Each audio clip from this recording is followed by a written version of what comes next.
Salut les gars, ici votre boy Charles DB de retour pour un nouvel épisode du podcast Les Rêveurs. Nouvel épisode, nouveau rêveur, forcément. Mais avant de commencer, on n'oublie pas, on like, on commente, on s'abonne. Les bonnes manières, toujours. Bienvenue au nouveau, bienvenue dans la famille Les Rêveurs. On envoie le générique. 30. Hey, hey.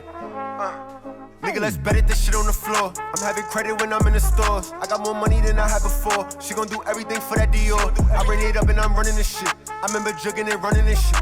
Watch how you hold it, this one in the head. Stay with it, can't be running this shit. Bad bitch asking for money and shit. Hey, but that's not my baba. Rich bitch do tricks like Tada. If it smoke, get burned like grapple. They ain't flexing, I ain't heard nothing about them. Niggas is still in the jam. We do what we want and they do. Comme je vous disais, nouvel invité, nouveau rêveur, nouvel épisode. On a un combattant MMA aujourd'hui, ça faisait longtemps que j'avais pas fait de combattant MMA. Monsieur Shekina Bilolo et qui est Big Shex dans la maison. Comment ça va mon gars? Ça va super et toi frérot? Ça va tranquille hein? Comment tu te sors là? Tu sors d'une belle petite victoire au dernier PEF face à Curtis Medney. Remets-moi un peu dans l'ambiance du combat parce que j'ai vu que sur les réseaux vous avez beaucoup parlé. Il t'a traité de stripteaseur. Il a dit que Shekina, je suis plus fort en lutte, je suis plus fort en pied-point que lui et au final il a perdu. C'est ça, hein, je te mens pas, c'est que tout le monde pense en vrai qu'avant le combat ils peuvent me battre, ils préfèrent parler, mais bon, sur arriver dans la cage, il n'y a rien qui sort quoi, au final. Je sors vainqueur et puis voilà, tout simplement. J'ai vu vainqueur par décision partagée. J'ai regardé le combat, tu vois, avant de venir. Ouais. Moi, je suis pas professionnel de MMA, je suis pas arbitre ou quoi que ce soit, je compte pas les scores. Ouais. J'ai l'impression qu'on était peut-être plus sur une décision unanime que partagée. Comment toi, tu l'as ressenti? Franchement, j'étais dégoûté. Même quand les résultats sont tombés et tout, j'étais un peu dessus, que ce soit décision partagée. Moi, je voulais que ce soit absolument décision unanime. Mais bon, les juges, ils ont choisi, ils ont décidé autrement, donc on est obligé d'écouter et d'obéir, on va dire ça. C'est pas grave, comme on dit, une victoire reste une victoire. J'aime bien dire, pour connaître un homme, il faut connaître son contexte. Exactement. Qui est monsieur Shekina Bilolo et raconte-moi un peu ton enfance. Et je dirais le parcours jusqu'au début du MMA, au début des sports de combat. Bien sûr, il n'y a pas de souci. Bon, moi déjà, il faut savoir, je suis né au Congo, Ok, Congo-Kinshasa. Je suis venu en France à l'âge des 11 ans. ok. D'ici là, c'était un peu compliqué l'intégration. S'intégrer, voir un peu les nouvelles personnes, parler aux nouvelles personnes. C'est un nouveau pays, c'est complètement différent. Mhm. Franchement, et en ce moment-là, je faisais pas mal de foot. On va dire que c'est le foot qui m'a pas mal sauvé, Ok. qui m'a aidé à faire des amis, à rencontrer des gens et tout. Du coup, voilà, j'ai pris un peu de foot et je me suis lancé dans le MMA. Je me suis dit, les foot à MMA, ça ne servait plus à rien. Ouais. C'est même pas pour les blessures ou quoi. La plupart des gens disent, ouais, il m'a croisé, c'est pas du tout mon cas. Mhm. Je me suis pas blessé, c'est juste que je me suis dit, j'étais pas assez fort au foot et tout. Pareil, hein. Moi, je connais. Et du coup, là, je me suis lancé un peu dans le MMA pour voir un peu comment ça se passe. Je me suis lancé dans le MMA. On m'a tapé, ça m'a pas plu. Ça m'a pas du tout plu. Du coup, je suis parti faire d'autres sports à côté, la boxe, la lutte, le JJB, histoire de m'améliorer un peu. Mhm. Et après, je suis revenu dans le MMA. Ok. Et depuis ces jours-là, jusqu'à maintenant, je suis dans le MMA. Ok, stylé. T'as dit un truc hyper intéressant, c'est que t'es né au Congo, t'es arrivé ici quand t'avais 11 ans. Ouais. C'était quoi un peu les choses les plus dures pour toi, tu vois? Est-ce que c'était le froid, la température, genre quand parce que t'es grand, tu vois, t'étais grand un petit peu quand t'es arrivé. Exactement. 11 ans, t'es plus petit. Tu commences à être un préadolescent. C'était quoi les choses les plus dures pour toi qui t'ont marqué en arrivant ici? Barrière de la langue, le fait d'aller à l'école, qu'est-ce qui a vraiment changé dans ton quotidien? Franchement, comme tu l'as dit, c'est le froid. Hein. Ouais. Il faut arriver, je suis arrivé en mois de mai. Généralement, en mois de mai, il fait pas mal chaud et tout. Mais chez nous, 15-16 degrés, c'est... Ouais. Limite, ça n'existe pas. Donc, c'était vraiment un changement de fou, 16 degrés. Et après, franchement, c'était de rencontrer de nouvelles personnes. Ouais. La langue aussi. Il faut savoir que les enfants, entre enfants, on est très méchants. Donc, tu connais, on se moque un peu de toi, de ton accent et tout. Donc, c'était vraiment ça qui est un peu difficile. Mais sinon, après, une fois adapté, c'est bon, ça va tout seul. Ouais, je comprends ce que tu dis. Tu sais, j'avais reçu l'humoriste Sako Kamara, qui était venu sur le podcast et qui m'avait dit qu'en gros, lui, il venait de Côte d'Ivoire, tu vois, de base. Et la première fois qu'il arrive en France en cours, tu sais, au bled, les gens, ils se lèvent quand ils prennent la parole et que le prof les interroge. Vous savez, lui, il est en cours, le prof l'interroge, il se lève devant tout le monde explose de rire. Tu vois, du coup, ça crée des scènes gênantes comme ça, mais j'imagine que tu as dû vivre ça. On retourne au MMA. Ouais. Tu as commencé... À quel moment tu t'es dit, je vais prendre ça sérieusement? Tu vois, là, j'ai regardé un peu ton tapologie. Tu es à 7 victoires, 0 défaite. Bientôt 8, je croise les doigts pour toi. À quel moment tu t'es dit, j'aime ça et il y a peut-être moyen de faire de l'argent ou une carrière dedans? C'est le moment où à l'entraînement, franchement, on va pas dire au-dessus de tout le monde. Dans n'importe quelle salle où je partais, je mettais vraiment beaucoup de gens en difficulté. Et les coachs m'appréciaient un peu, ils voyaient, ils me disaient, ouais, mais wesh, tu dois faire un peu de compétition et tout. Et moi, ça me disait rien à ce moment-là. Je voulais juste venir dans une salle plutôt, et m'amuser, tout simplement. Et du coup, à force qu'on me dit ça, t'es pas mal ici, je me suis dit, je vais essayer de tester. Je vais tester un peu pour voir. Et depuis ces jours-là, j'ai pris goût et c'est parti, quoi. Ok, et les combattants que tu mettais en difficulté, c'était des compétiteurs, des professionnels, ou c'était des mecs lambda qui venaient s'entraîner, je sais pas, 2 fois par semaine? C'était beaucoup de compétiteurs. Okay, et carrément, à un moment, j'étais juste appelé pour préparer des compétiteurs, justement. Okay. Dans n'importe quel sport, que ce soit la lutte ou le JJB ou le grappling, il m'appelait. Il me disait, est-ce que tu peux venir et tout? On a un adversaire qui est à peu près ton style et tout. Est-ce que tu peux venir? Et je venais m'entraîner avec les compétiteurs en question, justement. Et je le mettais dans le mal, voire j'étais au-dessus de lui, pour ne pas le dire le mot. Mais, c'est la vérité, c'est la vérité. Hein. Donc voilà, depuis ces jours-là, je me suis dit, pourquoi toujours préparer les gens? Ouais, je vais me lancer un peu et je vais voir ce que ça donne. Ok, et comment s'est passée la première compétition? J'étais un peu stressé. Ouais. Franchement, j'étais pas mal stressé. Je me suis dit, mais comment ça va se passer et tout. Une fois arrivé, il y avait plein de monde. Je ne m'attendais pas autant pour voir autant de monde. Ça m'a un peu surpris. Ouais. Et en plus, je combattais contre un mec, c'était son organisation. C'était son club qui organisait et c'était tout son quartier qui était là. Okay. Pour un premier combat, tu arrives, tout le monde est contre toi. C'est vrai que c'est pas facile. Ça, tu l'as senti, genre dans l'avant-combat, l'ambiance et tout? Dès que je rentrais, ils ont dit mon nom. Je suis rentré. Il y a des gens qui me huaient. Ouais. J'entends nique-lui sa mère, des mots vraiment pas normal. Je me suis dit, qu'est-ce qui se passe? Je me suis dit, qu'est-ce que je fous là? Franchement, c'était un coup. Je me suis dit, waouh, qu'est-ce que je fous là? Et tout de suite, heureusement, moi, je m'adapte très très vite. Je me suis remis dans les bancs très très vite. Et je suis rentré dans la cage et puis c'est parti. Hein. Tout simplement, une fois la cage se referme, c'est moi contre toi. Il n'y a pas ton public, il n'y a personne d'autre. En vrai. Ah, mais c'est hyper intéressant ce que tu dis dans le sens où, franchement, vaut mieux que ça t'arrive avant de rentrer dans la cage que dans la cage. Tu vois, si c'est dans la cage que tu perds tes moyens, c'est là où ça peut devenir très très compliqué. Le combat se solde par une victoire. Comment tu te sens après ton premier combat, première victoire? Est-ce que déjà, comment ta famille elle l'a reçu? Le fait que tu commences à faire du MMA, tu vois, comme tu dis, tu viens d'une famille congolaise, j'imagine que c'est pas monnaie courante, à part si vous êtes une famille de sport de combat. Ça, tu vas peut-être un petit peu en parler. Comment ta maman l'a vécu? Tes frères et sœurs, si t'en as, comment ils ont reçu la nouvelle? Il faut savoir, ma mère, même quand je partais à l'entraînement, elle savait pas que je faisais du MMA. Okay. Je disais juste à ma mère que j'allais m'entraîner tout simplement. Ouais. Et je disais pas que je faisais du MMA. Et à un moment, je me suis dit, maman, je vais faire un combat. Elle me dit, quel combat tu vas faire? Pour elle, j'allais me battre dehors ou quoi, un truc comme ça. Ouais. Et au final, non, pas du tout. Je suis parti faire un combat et tout. Et il y a mes frères et tout qui me soutiennent. Vraiment, ils sont derrière moi. Tous mes combats, ils sont toujours là. Donc, franchement, j'étais pas mal entouré. Franchement, il n'y a pas des blocages ou côté famille où ils sont pas d'accord ou quoi que ce soit. C'est juste que ma mère, elle était surprise. Même si elle regarde pas mes combats, ça c'est vrai. Ouais. Elle n'a pas envie de me voir de me taper avec des gens dans la cage et tout. Et le record, il la rassure pas? Parce que moi, 7-0, si je vois mon frère 7-0, je commence à être un peu rassuré. Après, je te mens pas qu'à chaque fois que je rentre et tout, elle est toujours contente. Hein. Ouais. Elle est super contente, on se fait des câlins et tout. Franchement, c'est lourd. Elle est fière de moi, mais elle aime pas me voir combattre dans la cage. Elle est fière de moi, mais bon. Après, c'est plus mes frères. Mes frères, ils sont derrière moi, ils me soutiennent. Ils sont vraiment là. Il n'y a pas de blocage de ces côtés-là, en tout cas.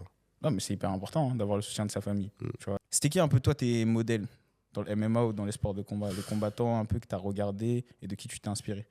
Franchement, c'est surprenant, mais c'est Cédric Doumbé. Ok. Franchement, j'aime beaucoup Cédric Doumbé. Franchement, sa façon de combattre déjà, c'est un combattant hors pair. Franchement, niveau combat, je vois personne qui peut le battre en striking, bien sûr. Ouais. Moi, si c'est Ngannou, pas mal Connor aussi. J'ai pas mal regardé Connor. Ouais. Sa façon de faire avant combat, j'apprécie beaucoup. Franchement, c'est... Tout ce qui est trash talk et tout ça, t'aimes bien ça? Ça, j'aime beaucoup. Okay. Franchement, c'est un monde où vraiment je vais exceller dedans, en fait. Donc, je vais vraiment le faire, en fait. Non, mais on va pas se mentir, c'est aussi important pour l'image de marque d'un combattant, tu vois. Tu te vends autant en faisant le show dans la cage qu'en dehors. Et les combattants aujourd'hui qui sont les mieux payés, c'est les gars qui sont aussi forts dedans qu'en dehors. Donc ça, je peux le comprendre. Est-ce qu'il y a des combats qui t'ont marqué particulièrement? Tu vois, tu m'as parlé de Francis Ngannou. Moi, j'ai toujours en tête son KO, la l'uppercut qu'il met sur Overeem, où il finit KO, les orteils complètement crispés et tout.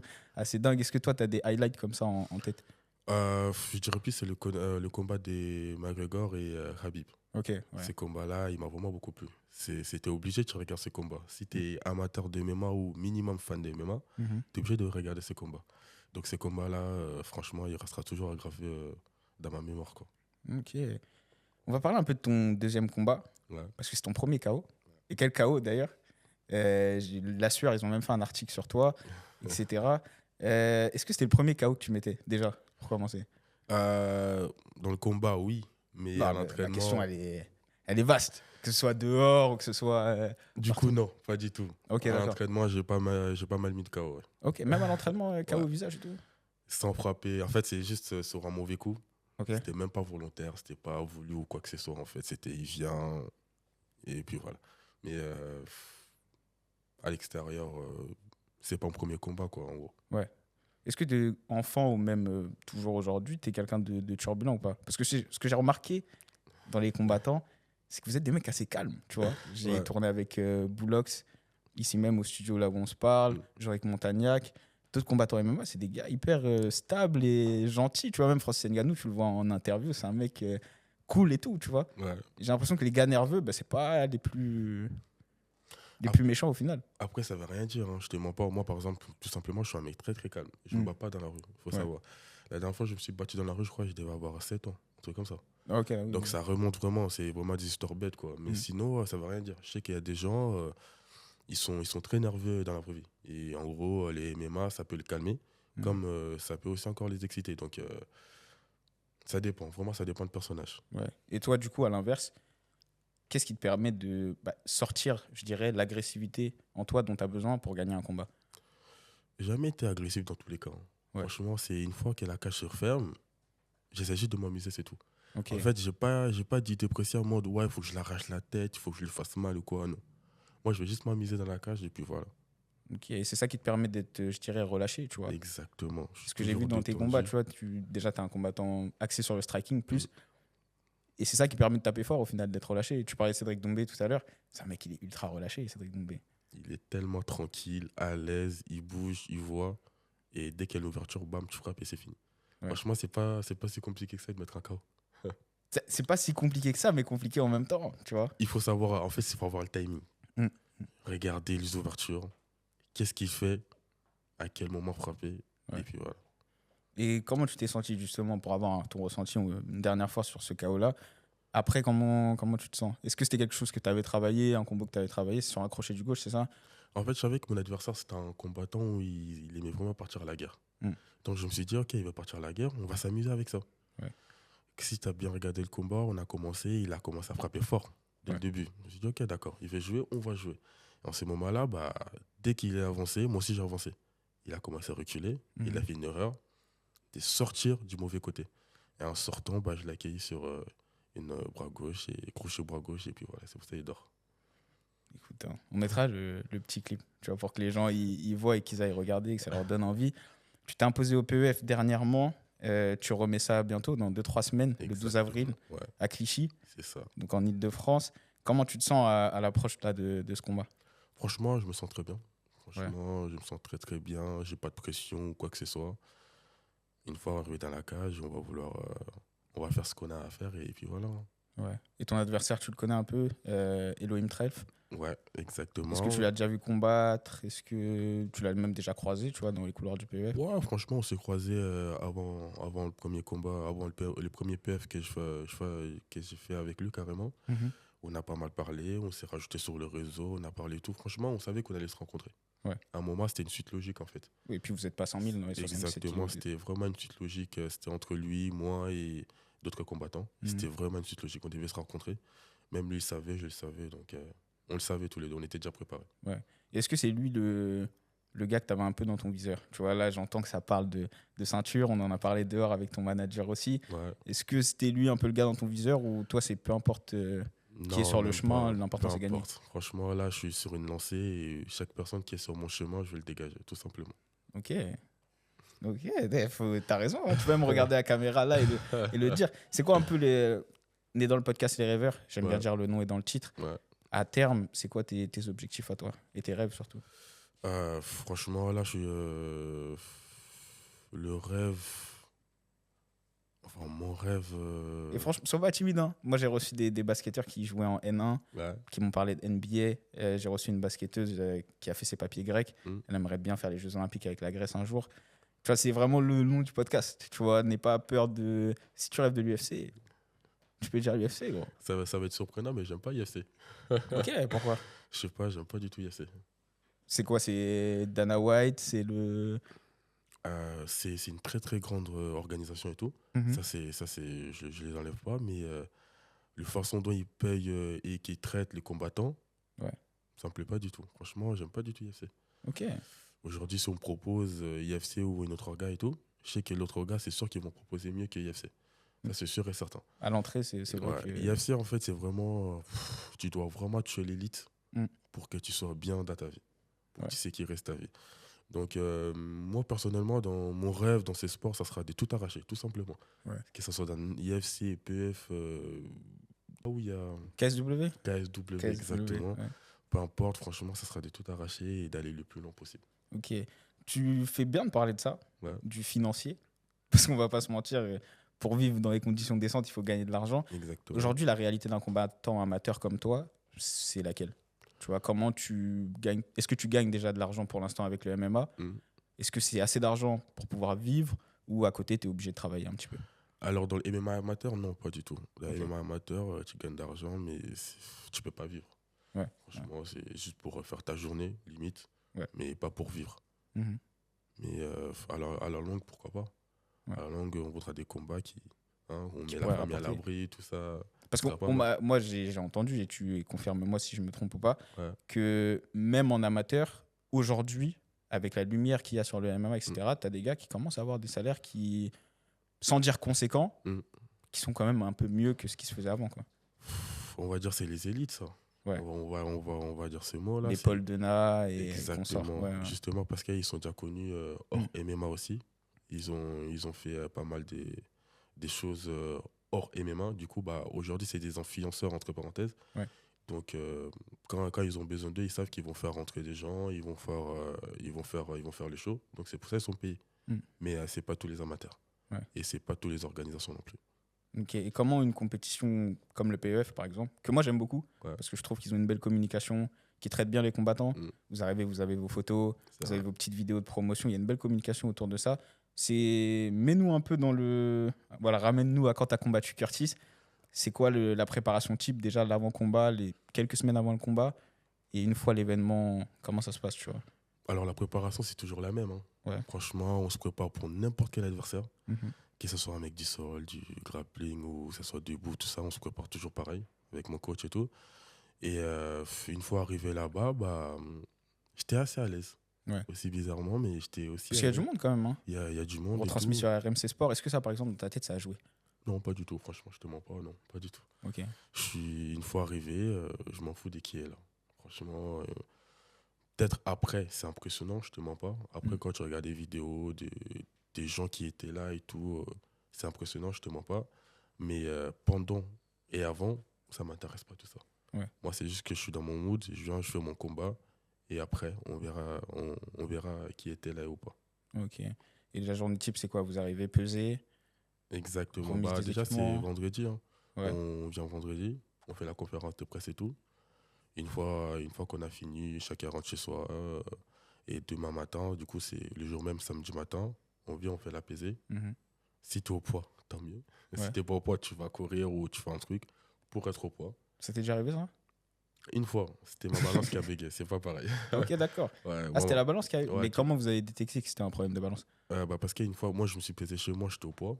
Donc, j'étais tranquille. Et une fois arrivé à la pesée, j'étais pas du tout au poids. J'avais 800 grammes de plus. Donc, ça a dû jouer. On a dû courir et tout, nanani, pour perdre les derniers grammes. Mais après, voilà, ça s'est passé. Mais sinon, c'était la première fois et je pense la dernière fois que ça m'arrive. Après, c'est signe de professionnalisme aussi, tu vois. Ouais, franchement, ça fait partie du jeu, mais franchement, j'ai pas aimé que je sois pas au point, en fait. Ouais. J'avais pas du tout apprécié. Je me suis dit, déjà, c'est un manque de respect pour mon adversaire, clairement. Et moi, je me suis dit, franchement, c'était juste ma balance qui a bégayé. Okay. Elle a bégayé, du coup, on a dû courir pour revenir au point. Ça arrive, et tu vois, pour revenir à l'avant-combat, est-ce que le temps, il te paraît pas long? Comme tu as dit, ça commence le vendredi, tu combats seulement le lendemain.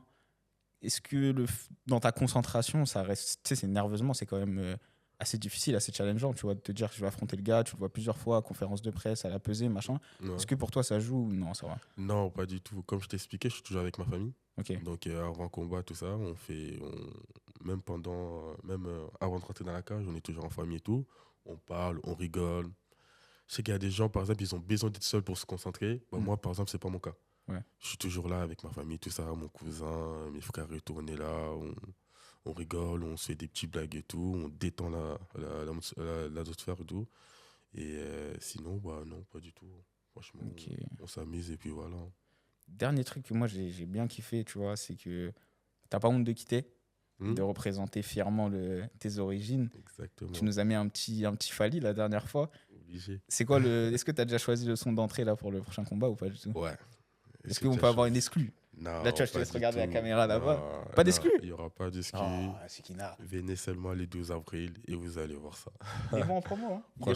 Franchement, vous allez voir. Franchement, c'est un bon son et vous allez kiffer. Ok. En plus, la dernière fois, tu étais rentré en premier. Ouais.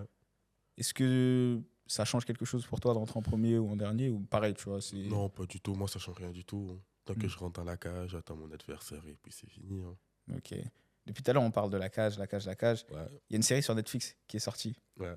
qui a le même nom. Est-ce que toi, t'as regardé? Ouais, j'ai regardé. T'en as pensé quoi? Tu vois, objectivement, de ton point de vue de combattant, est-ce que t'as trouvé ça réaliste ou un peu surfait? Franchement, c'était surfait. Okay. C'était pas du tout réaliste. Mais le contexte, j'ai bien aimé en tout cas. Ouais. J'ai beaucoup aimé le contexte. T'as bien aimé le fait de voir les acteurs du MMA français, etc. Tu vois. Des gros noms dans le MMA aussi. Franchement, c'était impressionnant. Ouais. Mais c'était pas du tout réaliste. Moi, je suis d'accord. Moi, tu vois, ce qui m'a gêné, c'est vraiment l'aspect combat où ça faisait pas loufoque, parce que j'aime pas dire ça. Tu vois, ils se sont entraînés pour préparer et tout. C'était un peu trop. Le combat le plus réaliste, c'est quand Saladin Parnasse et Khamzat Jambiev ils font la démonstration à l'entraînement. Ouais. C'est là où j'ai trouvé que ça se rapprochait de plus du combat. Tu vois. Franchement, c'était un coup de chance. L'acteur principal, j'ai oublié comment il s'appelait. Il met un KO et après, franchement, c'était pas du tout réaliste. Ouais. Est-ce que tu serais hypé potentiellement par une saison 2 de La Cage ou la saison 1 t'a suffi? En plus, je crois que c'est même pas fini parce que c'était 5 épisodes et il doit en avoir d'autres ou je sais plus exactement. Franchement, c'est divertissant. Ouais. Donc pourquoi pas, hein. Une saison 2, pourquoi pas. C'est pas mal. Okay. Même si c'est surjoué, mais bon, c'est bien divertissant quand même. Et puis ça fait de la promo MMA français dans tous les cas. Exactement, et ça met un peu de lumière sur les MMA français, exactement. T'es branché film de combat un petit peu ou... moi, je suis plus tout ce qui est comédie. Hein. Ok. Tout ce qui est humoriste, tout ça, moi je regarde des trucs comme ça en vrai. Qu'est-ce que tu regardes par exemple? Les stand-up. Ouais. Franchement, les trucs comme ça, moi ça m'attire plus. C'est qui les gars qui te font le plus gaulerie? Thomas Ndijol, Fary. Franchement, tout ça. Hein. Fary, Jamel Debbouze, Ahmed Silla, Elias, tu vois, franchement, ils sont très drôles ces gens. Ouais. Et moi, je peux passer tous mes heures à regarder des trucs comme ça. Et musicalement, qu'est-ce que t'écoutes? Est-ce que t'es en full Fally, en bon congolais, ou t'écoutes un peu de rap, un peu d'autres trucs comme ça? Moi, je suis un mec, j'écoute de tout. Ouais. Là, par exemple, les derniers sons que t'as écoutés, c'est quoi? Avant d'arriver, SDM. Hein. Ok. SDM, franchement, actuellement, pour moi, il reste numéro 1 pour l'instant. Ouais. Mais sinon, j'écoute de tout. Franchement, de tout. Je peux te sortir des musiques, c'est un truc de ouf. Ce serait pas ça la musique d'entrée, SDM? Non, pas du tout. J'ai essayé. Pas du tout. Ah, il veut vraiment pas vendre la mèche? Non, pas du tout. Non, mais c'est bien. Et, comme je te dis, River Podcast, on est dans le thème. Est-ce qu'il y a une arena où t'aimerais combattre qui te ferait rêver, tu vois? Je sais que tu as des Français, ils sont attachés à Bercy, tu vois, par exemple. Surtout les Franciliens, les gens qui viennent d'Île-de-France. Un combat à Bercy, pour eux, ce serait big. Est-ce que toi, tu es plus en mode Mohamed Ali, Foreman, combat sur la terre-mer? Ouais. Est-ce qu'un jour, ça pourrait t'hyper ça? Franchement, bien sûr. Combattre au Congo, ça sera un rêve. Franchement, c'est quelque chose que je voudrais faire. Mais après, pour revenir à ta question, franchement, moi, j'ai envie de combattre partout. Ouais. Peu importe. J'avoue, combattre à domicile, c'est toujours mieux. À Bercy, par exemple. C'est vrai qu'il y aura un gros public derrière moi et tout. Ça fait toujours plaisir. Mais peu importe. Hein. Peu importe où on me propose, moi, je vais me battre, il n'y a pas de souci. Ok. Écoute, on te souhaite les plus grosses salles, les plus grosses ambiances. Merci. Qu'est-ce que je voulais te demander avant qu'on finisse? Est-ce qu'il y a des combattants que tu aimerais affronter? Tu vois, des gars qui sont déjà pros aujourd'hui à 77 kilos. Tu vois, tu as parlé de Cédric Doumbé, il est encore actif. Ouais. Tu vois, un jour, on ne sait jamais. Hein. Shekina Doumbé, ça pourrait se faire. Mais bien sûr. Est-ce qu'il y a des gars comme ça qui sont dans ton viseur? Pas parce que forcément tu as envie de les dégommer, mais plus où en mode tu te dis, ça pourrait faire un beau combat, une belle opposition. Franchement, je te mens pas du tout. Ok. Pas du tout. Moi là, actuellement, je suis dans un mode où tu mets n'importe qui. J'ai envie de combattre avec lui, que ce soit en pro ou pas. Ouais. Je me préparerai pour lui et je vais combattre avec lui. Ok. J'avoue, combattre avec Cédric Doumbé, c'est bien. Mais je vais le taper, ça sert à rien, mais bon. Je vais le taper dès que ça ne sert à rien. Tu sais que là, si je mets ça sur Twitter, il va voir ça. Hein. Non, laisse-moi me redresser. C'est Shekina. Ouais. Là, aujourd'hui, Ouais. on est le 30 mars Exactement. 2025. Il est 20h. Attends, je regarde. 21h10. Ouais. Là, tu me dis que toi, Shekina Bilolo, Exactement. c'est avec Doumbé, tu le tapes. Oh, facile en vrai. Facile. Franchement, ça peut le prendre. Je le prends, mais ça va, franchement. Et comment tu gagnerais? Ouais, je vais mettre un KO. Cédric Doumbé, c'est mieux en vrai. Ça va en vrai. Messieurs, dames, Shekina Bilolo Franchement. dans la maison. KO Cédric Doumbé. Écoute, il n'y en a pas beaucoup qui l'ont fait. Hein. Je ne sais même pas s'il a déjà été mis KO une fois. Non, sonné, mais pas KO. Justement, ce serait une première fois. Ok. Ah, il y a des premières fois à tout. Hein. C'est ça, exactement. Mais tu sais qu'il va voir. Hein. Bah oui, c'est le but. Parce qu'en plus, j'avais fait un trade sur lui à l'époque, où j'avais eu pas mal d'impressions sur Twitter en plus, sur des anecdotes de sparring. Tu vois, apparemment, c'est vrai que Cédric Doumbé, il tape sévère. Tu vois. Il tape très fort, selon le dire. Ouais, ça... Et toi, ça te fait pas peur? Non, pas du tout. C'est le Congo qui gagne? Toujours. Au-dessus du Cameroun? Toujours. Non, mais on n'est pas là pour faire des techniques. Messieurs, dames, on est tous ensemble. C'est l'Afrique qui gagne, on s'aime. Non, mais c'est tu crois en tes forces. Et en vrai, t'as raison. Franchement, je me prépare pour. Donc, j'aurai qu'il est derrière, devant personne en tout cas. Ouais. Tu as parlé du 12 avril. On va vraiment se concentrer là-dessus. Pour les gens qui t'ont jamais vu combattre, tu vois, là, on en a parlé un petit peu, plus ou moins en rigolant, même si je pense que tu es convaincu que tu peux taper Cédric Doumbé. Bien sûr. Pour quelqu'un qui t'a jamais vu combattre, comment tu décrirais ton style? Et qu'est-ce qui motiverait un adepte de MMA qui t'a jamais vu à venir te regarder? Franchement, si vous êtes fan de boxe anglaise, pied-point, venez me voir. Tout simplement. Venez voir le combat le 2 avril. Vous allez kiffer, vous n'allez pas être dessus. Ok. Ton top 5 combattants all-time, ce serait qui? Mike Tyson. Numéro 1, on fait dans l'ordre. Numéro 1, Mike Tyson. Tyson. Ouais. John Jones. Ok. Georges Saint-Pierre. D'accord. Khabib. Ok. Ousmane Camara. Kamaru Ousmane. Kamaru Ousmane, excuse-moi. Ouais, okay. Et si tu pouvais prendre genre une qualité chez chaque combattant, par exemple Mike Tyson, tu prendrais quoi? La puissance, c'est la vitesse. Hein. Là, t'as dit 2. Vas-y, je dirais plus. Vas-y, sa vitesse. Sa vitesse? Ouais, sa vitesse. John Jones, qu'est-ce que tu prendrais? Son allonge. Pas négligeable. Ah, effectivement. Effectivement. Georges Saint-Pierre. Comment dire ça? Vu que c'est un mec assez équilibré dans le sport de combat, donc c'est ça que je vais prendre. Franchement, là, ça maîtrise. Ouais, polyvalence. Ouais. Dans plusieurs domaines. Qu'est-ce que tu prendrais chez Khabib? Le sol. Le sol, ouais. Ça s'entend. Le sol. Et le dernier que tu as cité, j'ai oublié qui c'était Kamaru Ousmane. Qu'est-ce que tu prendrais? Son style, en vrai. Son style, c'est-à-dire? Franchement, il a un beau style de combat. Ok. Il peut être genou debout et il va te ramener au sol facilement. On va dire sa lutte. Ok. Ouais. Donc la lutte d'Ousmane, le sol de Khabib, la polyvalence de Saint-Pierre, l'annonce de John Jones et la vitesse de Tyson. Hein. C'est ça. Franchement, ça fait un bon combattant. Hein. Franchement, ouais. Un mec plutôt inarrêtable. Un mec comme Shekina au final. Exactement. Je vois qu'aujourd'hui, tu es venu un peu sapé quand même. Hein. Air Force, tu connais, bijoux, lunettes. Est-ce que c'est le Congo ou c'est... T'as des inspirations aussi un peu dans la mode ou non, c'est plus le fait de se sentir frais? Non, franchement, j'aime bien me sentir frais et tout. Franchement, j'ai pas d'inspiration particulière. Ouais. Je suis congolais avant tout.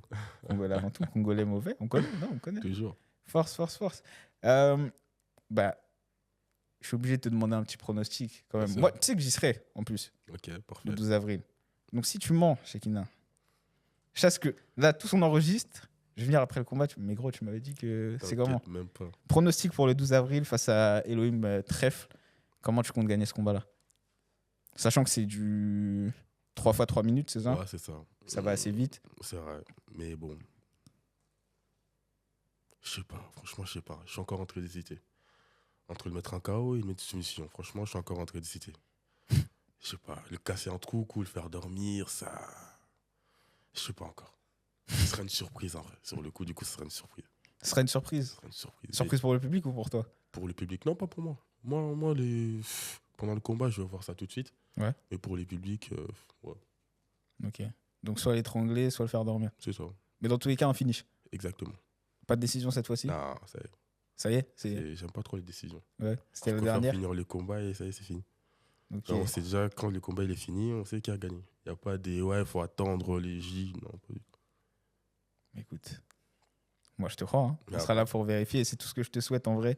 T'as ramené une bonne énergie aujourd'hui, je suis content. Tu vois, là, on fait un bon épisode.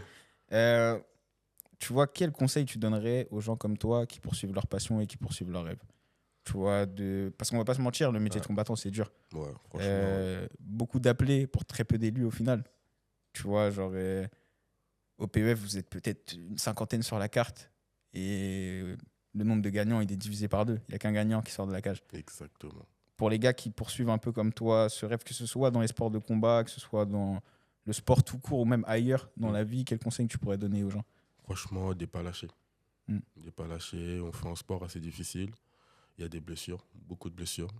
Faire attention et d'aller de l'avant. Franchement, de rien lâcher, de continuer. Ouais. C'est important ce que tu dis parce qu'au final, vous passez même plus de temps à l'entraînement qu'en combat. Exactement. On passe tout notre temps à l'entraînement et bien évidemment, il y a des blessures malheureusement. Ouais. Il y a des gens qui viennent d'autres clubs qui veulent tester un peu ton niveau et tout. Bon, forcément, je vais tourner avec eux, il n'y a pas de souci. Mais les intentions ne sont pas les mêmes, quoi. Ouais. Donc voilà. Donc, franchement, les blessures, ça fait partie du jeu. Mais il ne faut pas lâcher, il faut continuer. Ouais. Et justement, tu vois, tu as parlé un peu d'entraînement. Ouais. C'est qui les gars qui t'ont plus choqué à l'entraînement? Tu vois, moi, comme je t'ai dit, j'ai fait du basket. Ouais. Cette anecdote, je la raconte souvent. Le mec qui m'a le plus impressionné, c'est Alan Dokossi. Aujourd'hui, il est pro, il joue à la JDA Dijon. Ouais. Et ce jour-là, je te jure, Shekinah, j'ai compris que le basket, c'était pas fait pour moi. C'est là que j'ai compris qu'il y avait levels to the shit, comme Mick Mill, il dit. Tu vois, il y a des niveaux. Est-ce que toi, il y a des gars qui, à l'entraînement, t'ont choqué ou jusqu'à présent, personne t'a jamais mis dans le mal? Oui. Il y a quelqu'un qui m'a choqué. Aujourd'hui, il est pro. Ouais. C'est Léon Zamongana. Okay. Franchement, ces mecs, quand j'ai commencé le MMA, je crois qu'il m'a sonné. J'ai jamais été aussi sonné comme ça. Je suis arrivé, bam, coup de pied. Je me suis demandé qu'est-ce que je fous là.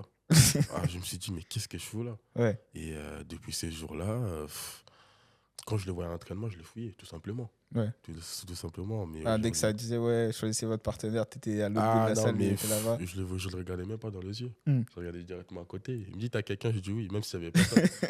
Mais bon, sinon, il n'y a personne d'autre à part lui. Ouais. Ok. Bah écoute, on approche la fin de cette émission. Ouais. Avant de terminer, je vais te laisser regarder la caméra. Shout out tous tes réseaux où on peut te retrouver. Donner tous tes liens. Là, c'est l'instant promo. Bien sûr. En flingueur, tu regardes la caméra là-bas. Les lunettes brillent, la montre brille, tout brille. Toujours. Bon, les gars, vous pouvez me retrouver sur Instagram. C'est BigShake23. TikTok, pareil. Snapchat, c'est pareil. Donc, venez vous abonner. Vous allez voir un bon KO ou une soumission le 12 avril. Vous allez pas parce qu'il hésite encore en plus, c'est ça? Ouais, je sais pas encore. Tu vois, donc, mais en tout cas, il y aura une finition. Ok, let's go. Bah écoutez les gars, allez le suivre. C'était votre gars Charles pour les Rêveurs Podcast. Shekinah, merci beaucoup frérot. Derrière frérot, merci à toi. Vous pouvez nous retrouver sur toutes les plateformes de streaming, Deezer, Spotify, Apple Podcast. On est sur TikTok aussi, Instagram, les Rêveurs Podcast, tout attaché. Vous pouvez pas vous tromper. On sera là pour soutenir Shekinah le 12 avril. Grosse force et gros big up à toi. Merci. Peace. Hey, and I need it right now like ASAP, yeah. Hey, hood fade. So many games, this ain't the world up.